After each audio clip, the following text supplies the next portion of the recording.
아멘.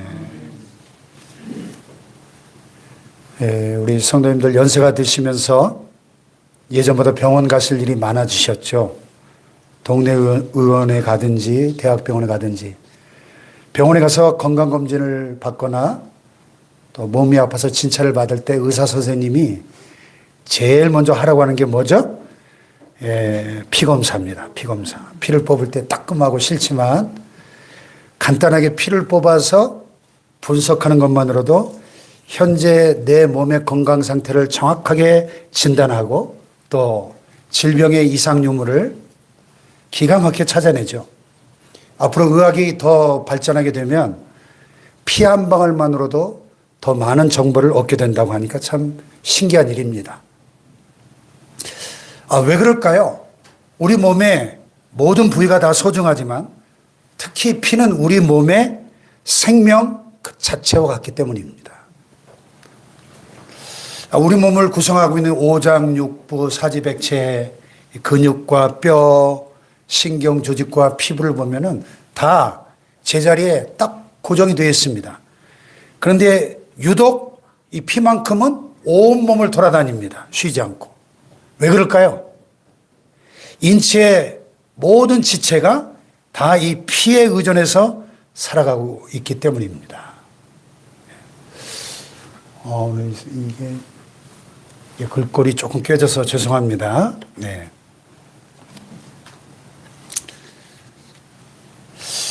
이 피는 이 심장을 통해서 펌프질 되면서 온몸의 구석구석에 산소와 양분을 공급합니다.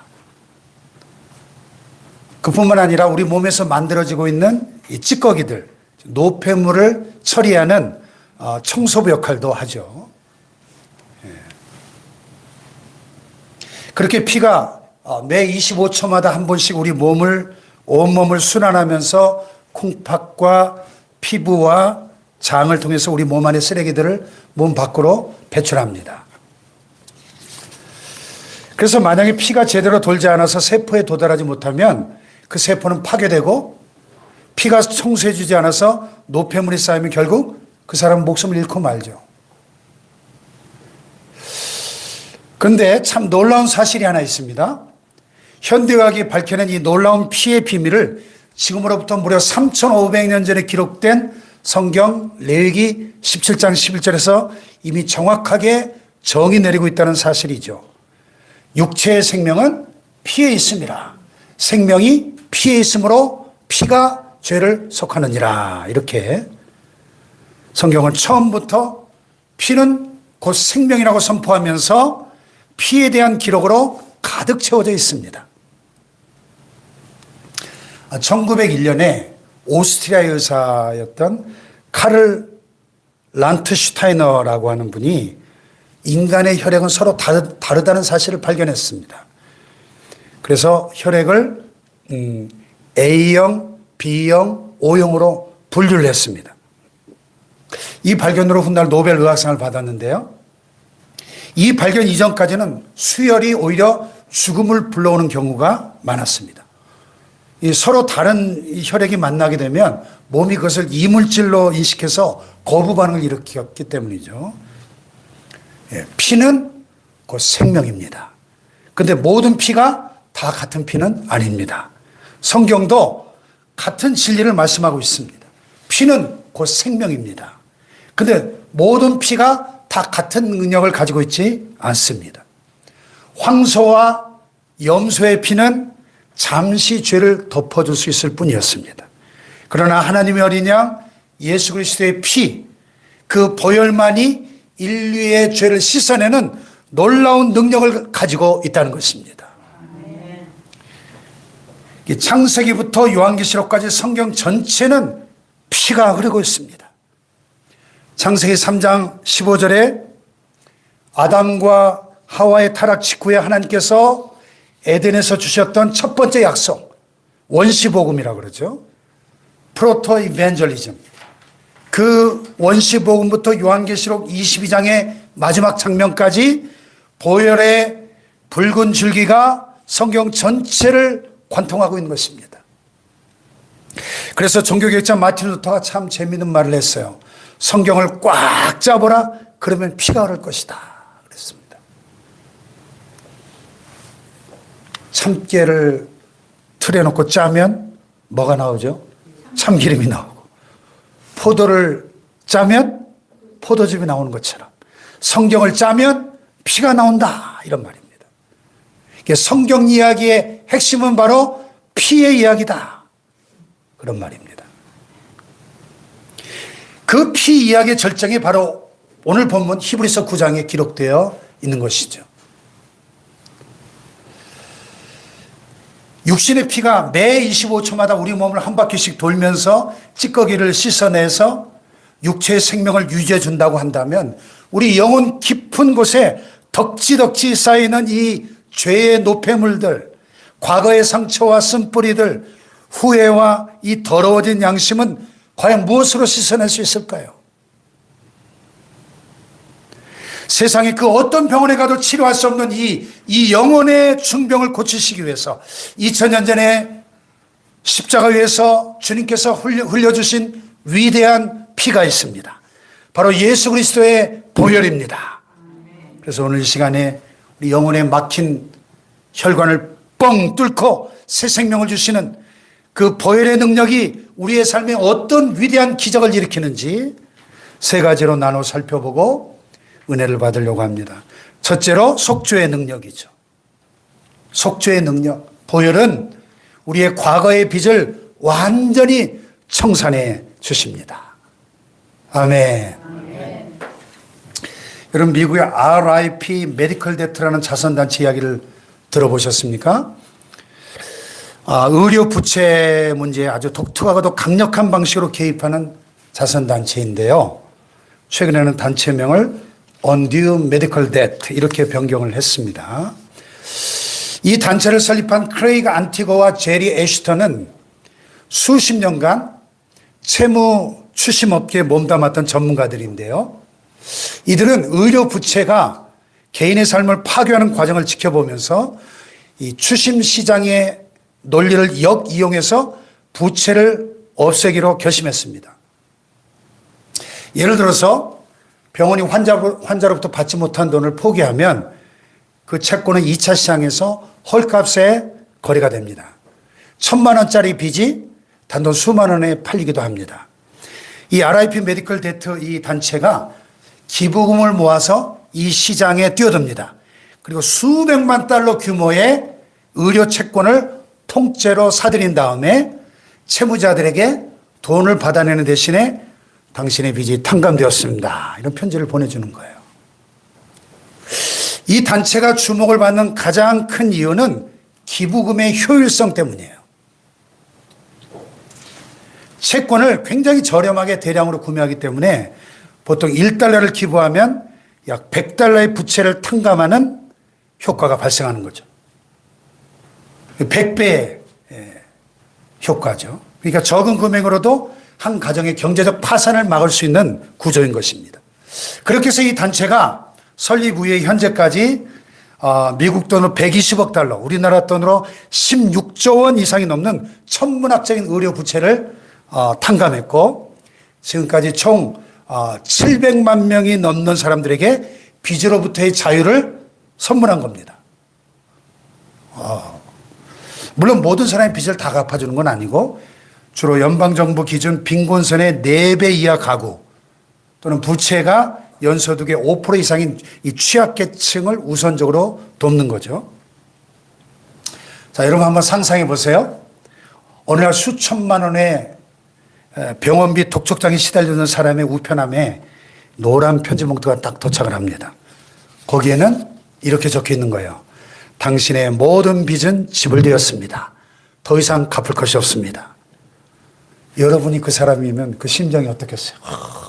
너무 감동받아가지고 막 눈물이 날 것 같아요. 예?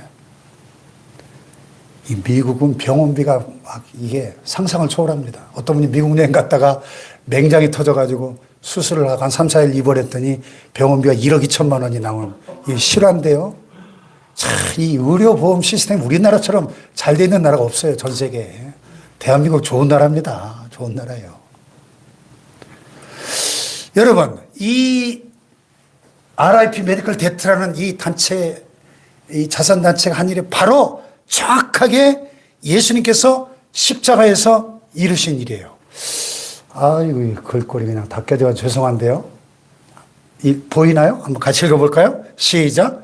그리스도께서는 장래 좋은 일에 대제사장 오사 손으로 짓지 아니한 곧 이 창조에 속하지 아니한 더 크고 온전한 장막으로 말미암아 염소와 송아지의 피로 하지 아니하고 오직 자기의 피로 영원한 속죄를 이루사 단번에 성소에 들어가셨느니라. 아멘.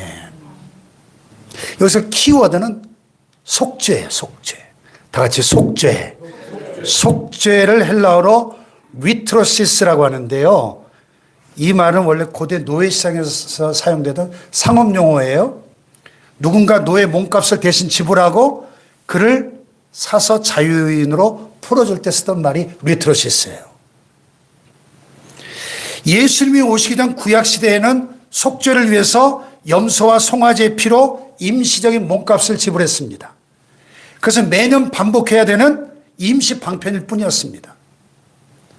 그러나 우리를 위한 영원한 대제사장으로 오신 예수님은 짐승의 피가 아니라 자기의 피로 피값을 지불하시고 그 결과 어떻게 됐어요? 영원한 속죄가 단번에 이루어진 겁니다. 아멘. 그래 더 이상 추가로 납부해야 될 영적인 이자나 원금이 없는 거죠. 왜 성경은 그토록 피를 말씀하시는 것일까? 그 답은 바로 이 속죄라는 한 단어에 들어있습니다. 속죄. 말 그대로 죄의 값을 치르는 것이죠. 죄의 빚을 갚는 것입니다. 죄로 인해 단절된 하나님과의 관계를 회복하는 것입니다. 로마서 3장 23절은 선언하죠. 모든 사람이 죄를 범하였음에 하나님의 영광에 이르지 못하였다. 모든 사람이라는 단어에 주목해 보세요. 예외가 없다는 것입니다. 도덕적으로 흠이 없어 보이는 사람도 종교적으로 경건하게 살아온 사람도 하나님의 관점에서 볼 때는 다 똑같은 죄인이라는 것입니다. 그렇다면 성경이 말씀하는 죄의 본질이 뭡니까? 죄가 뭐예요? 헬라어로 하말티아라고 하는데요. 화살이 관역을 빗나갔다는 말입니다. 하나님을 향해야 될 존재가 그분에게서 등을 돌린 것이 죄입니다. 하나님의 말씀을 따라가야 될 존재가 제멋대로 길을 가는 것, 이것이 성경이 말씀하는 죄의 본질인 것입니다. 이사야는 이걸 가리켜서 우리는 다 양 같아서 그릇 행하여 각기 제 길로 갔거늘 이렇게 표현했습니다. 우리는 다 관역을 빗나간 화살들인 것입니다. 그렇다면 그 죄의 값을 누가 치를 수 있겠습니까? 오늘 히브리서 기자는 분명하게 선언하는 거예요. 황소와 염소의 피로는 안 된다는 겁니다. 인간의 선행으로도 안 된다는 겁니다. 종교적 의식으로도 안 된다는 것입니다. 오직 하나님의 어린 양 예수 그리스도의 피만이, 보혈만이 영원한 속죄를 이룰 수 있다는 것입니다. 아멘. 아멘. 죄를 지을 때마다 반복적으로 계속 드려야만 하는 속죄의 제사를 우리의 위대한 대제사장이신 하나님의 어린 양 예수님께서 십자가에 달리셔서 피 흘리심으로 완성하셨다는 것입니다. 할렐루야. 그래서 예수님께서 자기 피로서 속죄에 필요한 모든 피를 대신할 수 있는 길을 활짝 열어주신 줄로 믿습니다. 염소와 송아지 피로 누리던 일시적이고 제한적인 속죄가 아니라 영원한 속죄, 완전한 속죄를 이루신 줄로 믿습니다. 그래서 오늘 우리가 이렇게 하나님 앞에 나와서 예배 드릴 때마다 죄를 고백하고 예수님의 피로서 용서함 받았음을 믿고 고백하기만 하면 더 이상 실제적인 희생제물의 피 흘림이 필요 없게 되었다 하는 것입니다. 아멘. 그래서 우리는 예수 그리스도의 피를 보배로운 피, 그래서 보혈, precious blood 이렇게 부르는 거죠. 그 보혈로 우리의 모든 죄가 용서받을 수 있는 길이 활짝 열리게 된 것입니다. 그래서 오늘 설교 제목이 뭐였죠? 주의 보혈 능력이 있도다. 찬송 가사요. 주의 보혈 능력이 있도다. 주의 피 믿으오. 주의 보혈 그 어린 양의 매우 귀중한 피로다. 미국 교회도 이 찬양을 많이 부르더라고요. 영어 찬양에 보면 There is power, power, wonder working power in the blood of the Lamb. There is power, power, wonder working power in the precious blood of the Lamb. 발음이 좀 괜찮나요? 네. 할렐루야. 네. 예수님의 피, 곧 보혈은 놀라운 능력이 있다는 것입니다. 이 보혈의 능력을 믿으십시오. 이 놀라우신 보혈의 은혜에 늘 감사하십시오. 네. 달라신학교 총장이셨던 척순돌 목사님이 그의 명저서인 The Grace Awakening, 은혜의 각성이라는 책에서 이렇게 은혜를 정의하셨어요. 은혜란 무엇인가? 은혜란 우리가 치료해야 할 엄청난 대가를 누군가가 이미 다 지불했다는 사실을 그저 받아들이는 것입니다. 아멘. 여러분, 과거의 나의 실수, 그 부끄러운 죄, 자녀들에게 주었던 상처 때문에 여전히 영적인 빚쟁이처럼 살고 계십니까? 사탄이 끊임없이 우리를 과거를 들춰내면서 고소하고 비난하죠. 야, 네가 그러고도 집사냐? 네가 그러고도 권사냐? 네가 그러고도 장로냐? 네가 목사냐? 그런데 여러분, 우리가 아셔야 될 것이 있어요. 예수님이 십자가에 위해서 운명하시 직전에 다 이루었다. 다 같이 다 이루었다. 뭘 다 이루었다는 거예요? 테텔레스타입니다. 빚을 갚았다는 겁니다. 예수님의 보혈이 우리의 모든 과거에 붉은 도장을 쾅 찍으신 거예요. 완불되었다.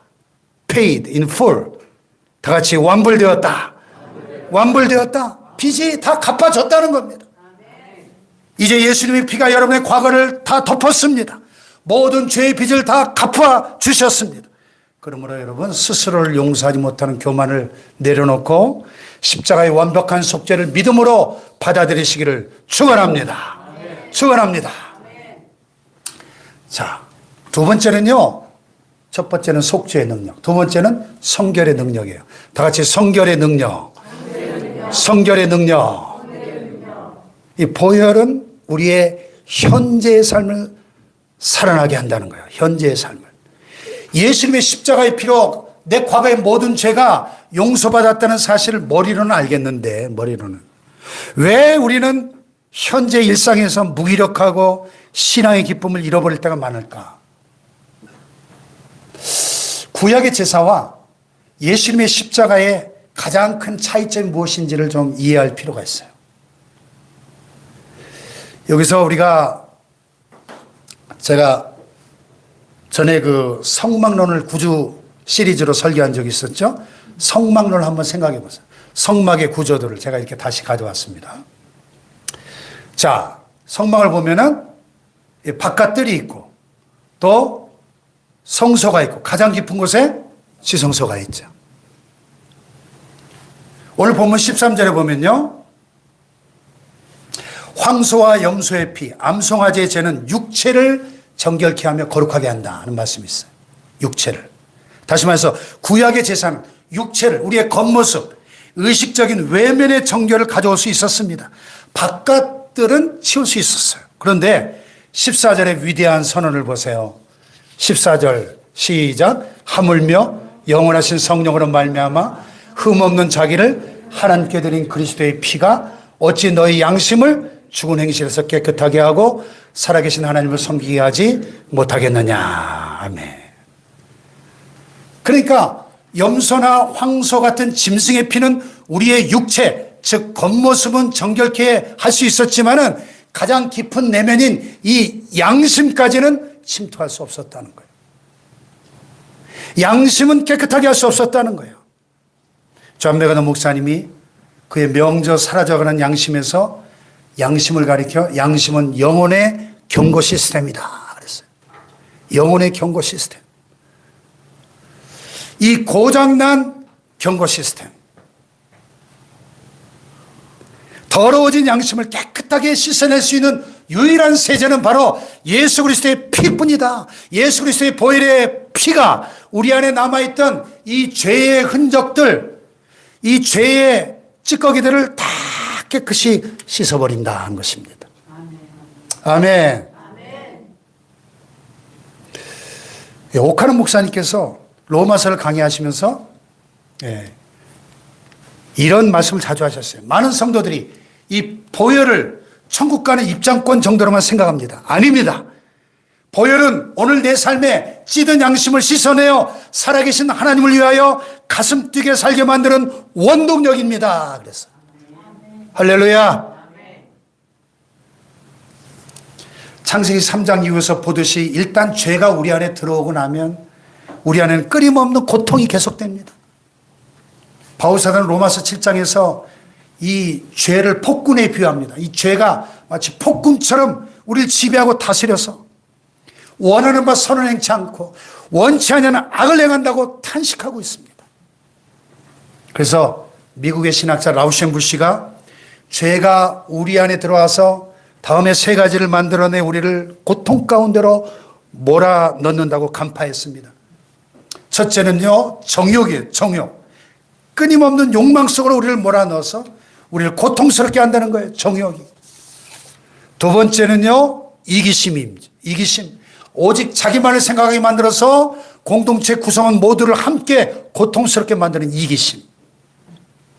세 번째는 불경건입니다. 하나님과 나를 철저히 단절시켜서 하나님 없는 영적 어둠 가운데 깊은 영적 고통을 겪게 만드는 불경건. 그러나 예수 그리스도의 보혈은 이런 죄가 남기는 흔적들, 죄의 찌꺼기들을 다 깨끗하게 씻어주신다는 것입니다. 할렐루야. 그렇습니다. 우리가 예수 믿고 죄사함을 받았지만 여전히 죄의 흔적들이 남아있을 수 있어요. 죄의 찌꺼기들이 우리를 더럽힐 수 있습니다. 우리 안에 육체의 정욕이 남아 꿈틀거리고 우리 안에 여전히 나의 유익만을 추구하는 이기심이 남아서 출렁거립니다. 우리 안에 하나님을 떠나 저 죄악 세상의 향락으로 뛰어들고 싶은 그런 불경건한 모습들이 아직도 살아 있습니다. 이런 모습들을 방치한다면 이것이 계속해서 우리로 하여금 더 큰 죄 속으로 빠져들게 할 수 있다는 겁니다. 1941년 1월 6일에 미국의 유명한 루스벨트 대통령이 의회 연설을 통해서 국민의 4대 자유를 제창했어요. 4대 자유. 첫째는 어디서나 말할 수 있는 자유, 언론의 자유죠. 두 번째, 어디서나 예배할 수 있는 자유, 종교의 자유입니다. 예. 이걸 보면 지난 코로나 때 문재인 정부가 얼마나 나쁜 짓을 했는지 우리가 깨닫게 됩니다. 예. 어디서나 예배할 수 있는 이 자유를 얼마나 억압했습니까? 지나가 보니까. 예.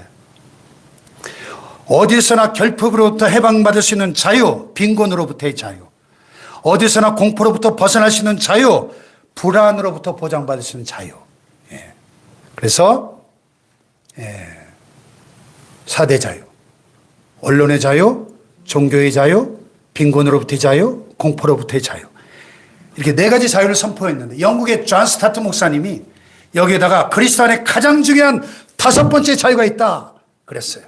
그것은 바로 죄로부터의 자유입니다. 죄로부터의 자유.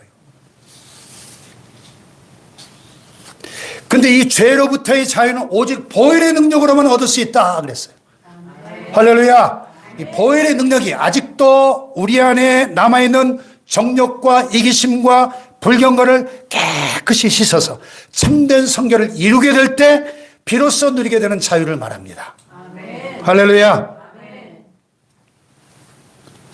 하물며 영원하신 성령으로 말미암아 흠없는 자기를 하나님께 드린 그리스도의 피가 어찌 너희 양심을 죽은 행실에서 깨끗하게 하고 살아계신 하나님을 섬기게 하지 못하겠느냐? 오늘 성경은 말씀하는 거예요. 아멘. 예수님의 보혈은 우리의 모든 죄를 용서하는 힘이 있을 뿐 아니라 우리를 죽은 행실에서 망령된 행실에서 해방시키고 깨끗하게 하는 능력이 있는 것입니다. 그래서 아무리 못되고 깊이 뿌리 박혀있는 그런 버릇도 예수님의 피뿌림을 받으면 끌어낼 수 있는 것입니다. 할렐루야. 호주에 가면요 황금팔을 가진 사나이라고 불리는 제임스 해리슨, Man with the Golden Arm, 황금팔을 가진 사나이, 이런 별명을 가진 할아버지가 있어요. 지금도 살아계신지 모르겠는데 이분의 이야기가 호주 적십자사 공식 기록에 등재되어 전 세계 보도된 실화인데요. 이분은 14살 때 폐를 절제한 아주 큰 수술을 받았습니다. 그때 이름 모를 사람들의 피를 무려 13리터나 수혈받고 기적적으로 목숨을 건진 겁니다. 누군가의 피가 내 생명을 살려줬구나. 이걸 깊이 깨달은 그는 18살이 되자마자 헌혈을 하기 시작했어요. 근데 놀라운 기적이 일어났습니다. 의사들이 그의 피를 검사하다 보니까 그의 혈액 속에 아주 희귀한 항체가 있다는 걸 발견한 겁니다. 그 당시 호주에서는 산모와 태아의 혈액형이 맞질 않아가지고 아기가 뱃속에서 죽거나 태어나자마자 뇌성마비로 죽어가는 RH 신생아 용혈성 질환이라고 하는 무서운 병이 유행하고 있었습니다. 근데 놀랍게도 이 해리슨 할아버지의 피로 백신을 만들면 이 죽어가는 아기들을 다 살려낼 수 있는 겁니다.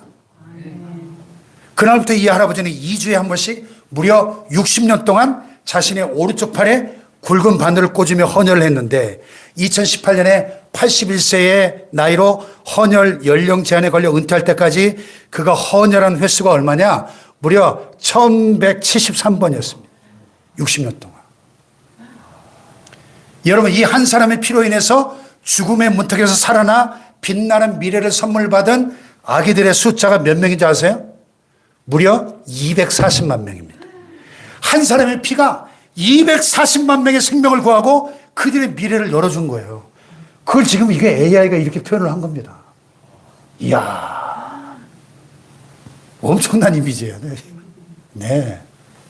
여러분, 한낱 평범한 인간의 피에도 죽어가는 240만 명의 아기들에게 생명과 미래를 약속하는 능력이 있다면 하물며 죄 없으신 하나님의 아들 창조주 예수 그리스도의 보혈에는 얼마나 엄청난 능력이 있겠는가 하는 것입니다. 아멘 합시다. 예수 그리스도의 보혈의 능력으로 참된 성결을 얻어서 죄로부터의 자유를 누리시기를 축복합니다. 할렐루야. 마지막 세 번째는요, 헌신의 능력입니다. 속죄의 능력, 성결의 능력, 헌신은. 따라합시다. 속죄의 능력, 성결의 능력, 헌신의 능력. 말 그대로 보혈은 우리의 미래를 사명을 위한 헌신의 삶으로 살아가게 하신다 하는 거죠. 여기 본문 21절에 보면 또한 이와 같이 피를 장막과 섬기는 일에 쓰는 모든 그릇에 뿌렸느니라 하는 말씀이 나와요. 이 무슨 말이죠? 성막에서 하나님을 위해 쓰임받는 사람들, 레위인들과 제사장들, 대제사장을 비롯해서 또 그들이 사용하는 그 성구들, 성물들, 그릇들을 피를 뿌려가지고 구별했어요. 그래서 피 뿌림을 받은 그 사람들과 그 그릇들은 다른 곳에 쓸 수가 없는 거예요. 뭐 황금으로 만든 주전자, 황금으로 만든 부사 이런 거 좋다고 다른 데 쓰면 안 되는 거예요. 하나님을 제사하고 예배하는 일에만 써야 되는 거예요. 오직 주의 성전에서 주를 위해서 온전히 헌신하게 했습니다. 그 피가 그들을 거룩하게 구별한 것이죠. 네. 그래서 하나님을 위해 거룩하게 구별되었다 하는 뜻으로 성막, 성전, 성직자, 성물, 성구 이렇게 부르는 겁니다. 거룩한 성자를 붙여서. 오늘 예수 믿는 그리스도의 심령 속에 주님의 보혈의 피가 뿌려져 있는 거예요. 그래서 우리는 세상 사람들과 구별된 사람들인 것입니다. 주님을 위해 헌신해야 될 사람인 것입니다. 보혈의 능력은 이렇게 우리를 헌신의 자리로 이끈다는 거예요. 1956년 1월 8일 에콰도르의 아우카 인디언 부족 영토 안에서 5명의 젊은 선교사가 창에 찔려 순교하게 됩니다. 그들 중에 한 명이 짐 엘리엇이라고 하는 젊은인데요. 그는 미국 명문 위튼 대학교를 수석으로 졸업한 수재였고 장래가 촉망되던 젊은인데 세상의 모든 성공과 출세의 기회를 뒤로하고 단 한 번도 복음이 들어가지 않은 미전도 종족, 가장 위험한 아마존 밀림의 부족을 향해 들어갔습니다. 나중에 발견된 그의 일기장에는 이런 글이 남아 있었어요. 영원히 보존될 것을 얻기 위해 보존될 수 없는 것을 버리는 사람은 결코 어리석은 자가 아니다. 그의 그 순교 기사가 그 다음날 미국 일간지에 대서특필됐어요. What an unnecessary waste. 이 얼마나 불필요한 낭비인가. 미국 명문 휘튼대를 수석으로 졸업한 젊은이가 저 아마존 밀림 부족에게 창에 찔려 죽다니 이 얼마나 불필요한 낭비인가. 근데 장례식장에서 그 부인이 나와서 답살하면서 내 남편의 죽음은 결코 불필요한 낭비가 아니었습니다. 그의 일기장에는 이 글이 남아 있습니다. 영원히 보존될 것을 얻기 위해 보존될 수 없는 것을 버리는 사람은 결코 바보가 아니다. 아멘. 짐 엘리엇은 자신의 그 젊음을, 그 재능을, 자신의 생명까지도 주님께 드린 것입니다. 왜? 보혈의 은혜에 감격했기 때문에. 아멘. 더 놀라운 일이 일어났습니다. 남편을 잃은 부인 엘리자베스 엘리엇이 2살짜리 딸을 데리고 자기 남편을 죽인 바로 그 아우카 부족에게로 들어갑니다. 복수하기 위해서가 아니고 복음을 전하기 위해서. 결국 남편을 창으로 찔러 죽인 원수들이 복음을 받아들이고 교회를 이루었습니다. 보혈의 능력이 불가능한 헌신을 가능하게 만든 것입니다. 세상의 모든 봉사와 헌신에는 자기 사랑의 한계를 넘을 수가 없습니다. 자기를 희생하는 것에 분명한 한계가 있습니다. 그러나 보혈에 감격한 헌신은 다릅니다. 나를 위해 십자가 위에서 피 흘리신 주님의 그 크신 사랑이 가슴속 깊이 녹아들 때 우리는 세상이 이해하지 못하는 방식으로 헌신할 수가 있는 것입니다. 아멘. 할렐루야. 아멘. 사랑하는 여러분, 보혈의 능력이 여러분 마음속에 뿌려지기를 축복합니다. 아멘. 나를 위해 흘리신 그 피값을 생각할 때 우리가 주님을 위해 드리는 어떤 헌신도 과분하다고 말할 수 없습니다. 웨크 선교회를 창립한 시티 스터드 선교사님이 유명한 명언을 남겼죠. 만약 예수님이 하나님이시라면, 그리고 하나님이신 그분이 나를 위해 십자가에 죽으신 것이 사실이라면 그분을 위한 어떤 희생도 결코 희생이라고 말할 수 없다 그랬어요. 아멘. 아멘. 말씀을 맺겠습니다, 여러분. 예수님의 십자가 보혈은 과거의 사건으로 끝나지 않았습니다. 그 보혈은 여러분의 모든 부끄러운 과거의 빚을 청산하셨습니다. 완납하셨습니다. 그 보혈은 오늘 여러분의 무기력한 양심을 씻어서 죄에서 자유하게 해주십니다. 또 그 보혈은 여러분과 하여금 미래의 사명을 위한 헌신의 삶을 살게 하십니다. 사순절 5번째 주일 이 십자가의 이 뜨거운 사랑의 보혈을 의지하고 우리를 지금도 얽어매려고 하는 이 죄와 사망의 권세를 끊어내고 살아계신 하나님을 찬송하면서 승리하시기를 주님의 이름으로 축원합니다. 일어나십시다.